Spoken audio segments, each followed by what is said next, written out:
Hello guys, welcome back. So from today we will be starting our crash course for maths, and today we'll be discussing about a topic in your maths 9709, a chapter named binomial. So let's start. So binomial.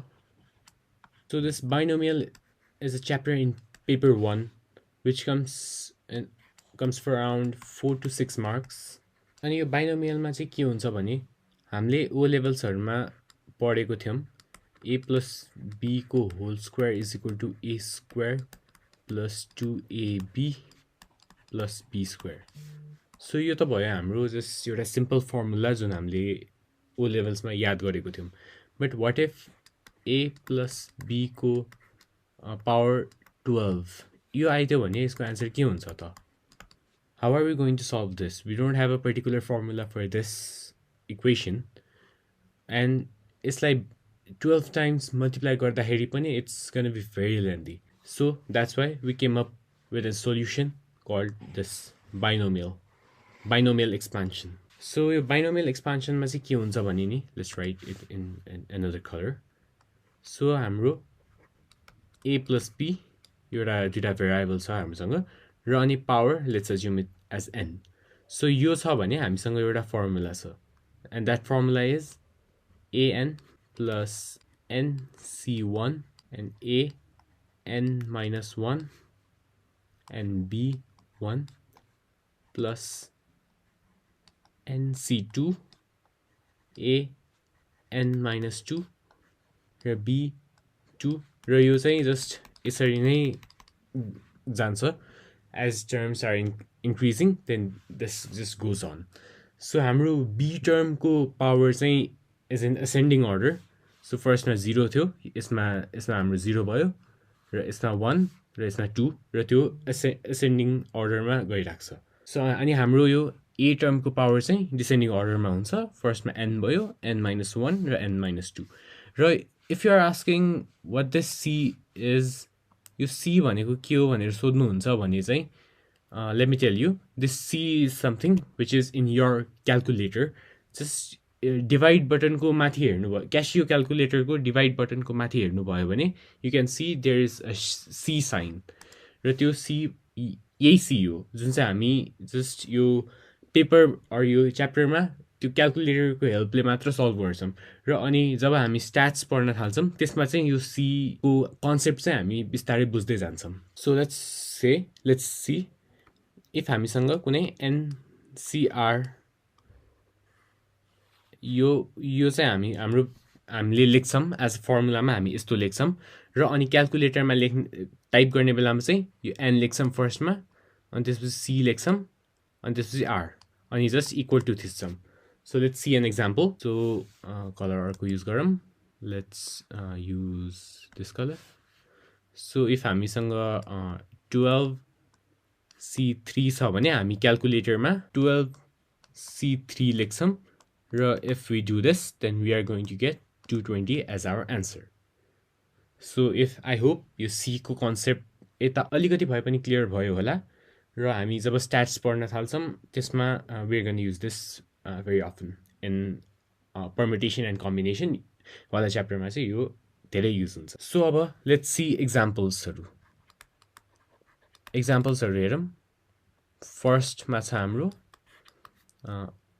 2 plus x को power 6.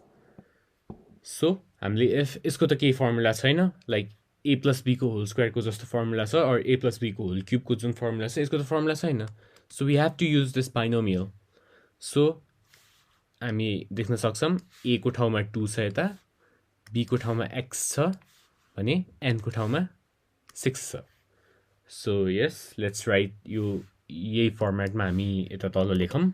So I'm suggesting you guys कि while you guys are practicing, then write this formula as well. You guys need to remember this formula. हुन त यो MF19 को शीटमा दिएकै हुन्छ यो formula. You don't really have to memorize this formula, but I really suggest you guys to actually memorize this formula. Because यो formula memorize भयो भने चाहिँ you guys will just need a few minutes, just less than 5 minutes to solve this. हुन त यो यतिकै नै 4 to 6 marks कोमा आउँछ, and you guys should not spend a lot of time in these types of question where it's easier to gain marks. So I suggest you to remember this formula. So yes, मैले यति मात्र लेखेँ formula. अब let's just substitute its value. So 2 to the power 6, let's keep this in bracket, plus 6 cn, so 6 c1, and a a means a is 2, so 2 ko power 6 minus 1, and b is x, and b is power is 1, plus n is 6 c2, अनि यो nc अनि यो तलको जुन यो r छ नि हाम्रो, यो चाहिँ जस्ट एसेन्डिङ अर्डरमा बढ्दै जान्छ र एउटा पोइन्ट आउँछ जब हामीहरुसँग ncn हुन्छ, अनि जब यो ncn हुन्छ इट्स गोना बी 1, अनि वी गोना नो दैट हाम्रो फर्मुला यति सकिएको छ. सो या गाइज, मोस्टली हाम्रो एक्जाममा चाहिँ जस्ट यो कम्प्लिटली फ्याक्टराइज गर्ने भनेर चाहिँ आउँदैन. It will come like factorize it up to 3 terms or factorize it to 4 terms, maximum 4 सम्म देखेको छु मैले, but त्यो भन्दा धेरै चाहिँ आको I don't really remember. So त्यो क्वेशन पनि ध्यान दिनुपर्ने हुन्छ. Like if you guys expand it till the end, then it's okay, you guys will get marks, but बेकारमा टाइम वेस्ट किन गर्नु हैन त. So yeah, let's use our calculator. So this will be 64 plus 6 and 32 and x plus 15 and 16 and x square. So let's use calculator once again. I'm sorry, 64 plus 192x plus 240 x square, and this is our final answer. यो लेख्नु भयो भने तपाईहरुको marks आउँछ. यतिको लागि मात्र हामीसँग जस्ट फ्री को मार्क्स हो. यो binomial is just free marks. यतिकै फ्री को मार्क्स पाउनुहुन्छ तपाईहरुले यो बाइनोमियल को च्याप्टरमा. सो इट्स भेरी इम्पोर्टेन्ट कि तपाईहरुले यो बाइनोमियल को क्वेशन इफ आयो भने तपाई मिलाउनु पर्छ. So let's see one more example of this. So let's see. We are going to expand it up to 3 terms. So अब चाहिँ हामीसँग 3 minus 2x to the 3 minus 2x to the power 5. So यसमा चाहिँ के difference छ त? अहिलेको question भन्दा यसमा के डिफरेन्ट पाउनु भयो त तपाईहरुले? के डिफरेन्स पाउनु भयो? Oh yes, यो फर्स्टमा चाहिँ हामीसँग प्लस थियो र अहिले चाहिँ हामीसँग माइनस छ. र इफ तपाईको क्वेशनमा माइनस आयो भने चाहिँ तपाईहरुले त्यो माइनस साइनलाई पनि अकाउन्टमा लिनुपर्छ. र जब हामी यो x लेख्छौं, यो x लेख्छौं, त्यसको अगाडि minus x, if minus x यता माइनस x छ भने यता माइनस x लेख्नु पर्यो ब्र्याकेटमा अफ कोर्स, र यता माइनस 2x छ. सो लेट्स सी हामी के गर्छौं.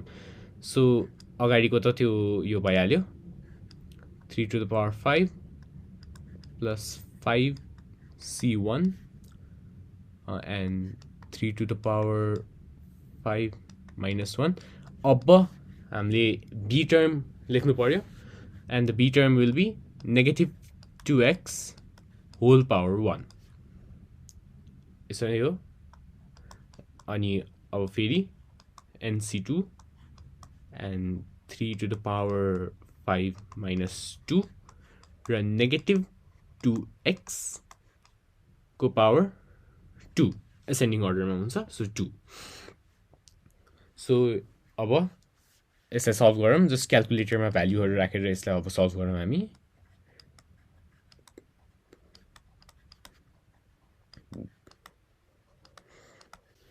सो या अब हामीले यति गरिसक्यौं र अब you can just write your final answer to gain complete marks.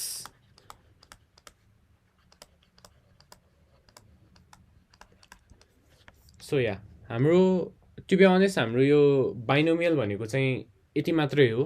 र अब यसमा भेरिएसन्सहरू आउँछ क्वेसन्समा, जस्ट यो बुझ्नुपर्ने चाहिँ यति मात्रै हो हाम्रो कि कसरी कुन चाहिँ टर्म कता लगेर राख्ने।